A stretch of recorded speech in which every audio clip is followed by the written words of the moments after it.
Doctor Strange in the Multiverse of the Madness. Oui, j'inversais, je vois pas où est le problème. J'ai fait vraiment tout ce que j'ai pu aujourd'hui, je me rectifie. Nous allons parler du potentiel du film parce qu'il est immense. Tout est possible dans ce film, c'est pourquoi nous allons en faire une vidéo. Le potentiel du film est tout simplement inimaginable. Le multiverse, ça ouvre tellement de portes. On l'a vu, bon, ce n'est pas un très bon exemple, mais dans les séries CW, il y avait le Flash d'Ezra Miller qui a rencontré le Flash de la série Flash. Ce qui fait que aujourd'hui avec le multiverse, tu peux voir n'importe quoi. Mais le potentiel de ce film est immense. Je sais même pas à quel point il sera grandiose. Dans une vidéo précédente, j'ai dit que le film que j'attendais le plus, c'est vraiment Thor Love and Thunder. Mais à ne pas oublier le petit Shang-Chi. Alors ça, gardez-le en tête parce qu'apparemment c'est ouf. Que nous réserve le film Doctor Strange? Déjà, on peut dire qu'il y aura Benedict Cumberbatch. Ça me semble logique. Il y aura également la sorcière rouge interprétée par Elizabeth Olsen, qui elle-même joue dans la série WandaVision. Et la série WandaVision serait directement liée au film Doctor Strange 2. Pourquoi? Eh bien parce que selon moi, Wanda va ouvrir des réalités alternatives, comme nous pouvons le voir dans la bande-annonce des séries Marvel de Disney+.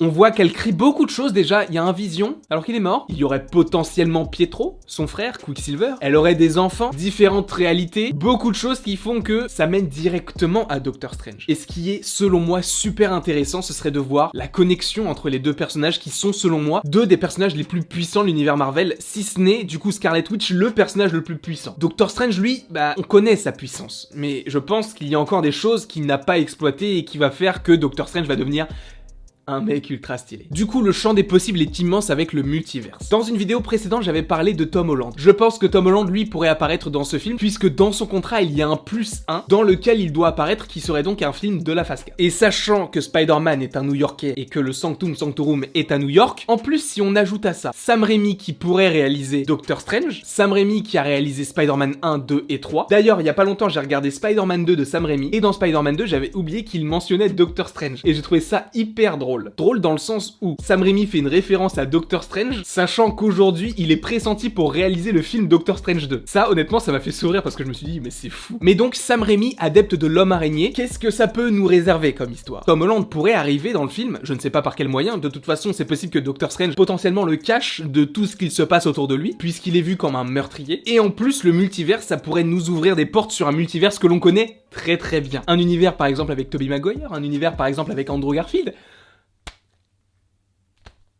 Je n'ai rien dit. Ce serait totalement fou. Et si c'est le cas, moi je signe direct. Parce que oui, je ne veux pas qu'il y ait forcément un gros Tobey Maguire ou un gros Andrew Garfield, mais s'il y a une apparition, ça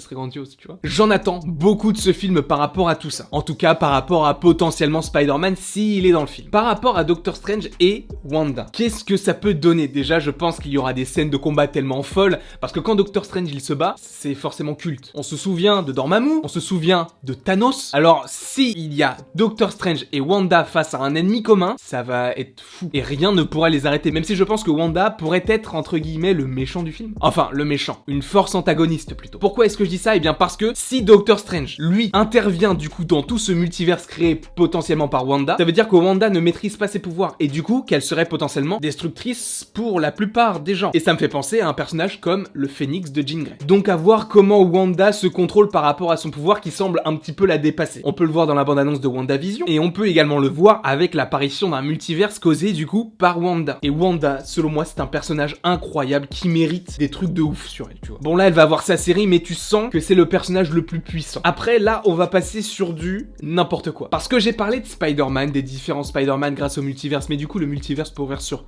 plein de choses. Il peut ouvrir sur les X-Men, il peut ouvrir sur les 4 Fantastiques, il peut ouvrir sur Blade. Et Blade, justement, arrêtons-nous 2 secondes dessus. J'ai fait une vidéo il y a pas longtemps sur le sujet. Le personnage de Blade, il a été annoncé. Il n'y a pas de film encore, mais le personnage a été annoncé. Il y a eu un logo, donc c'est possible qu'il y ait un film sur le personnage. Mais comment justifier l'arrivée de Blade, qui sera donc joué par Mahershala Ali? C'est une question que je vous pose. Et juste, si tu as un film avec Doctor Strange, Wanda, Spider-Man et Blade, ça va être fou. Et d'ailleurs, pourquoi est-ce que je parle de Blade dans ce film? Puisque là, t'es en train de te dire...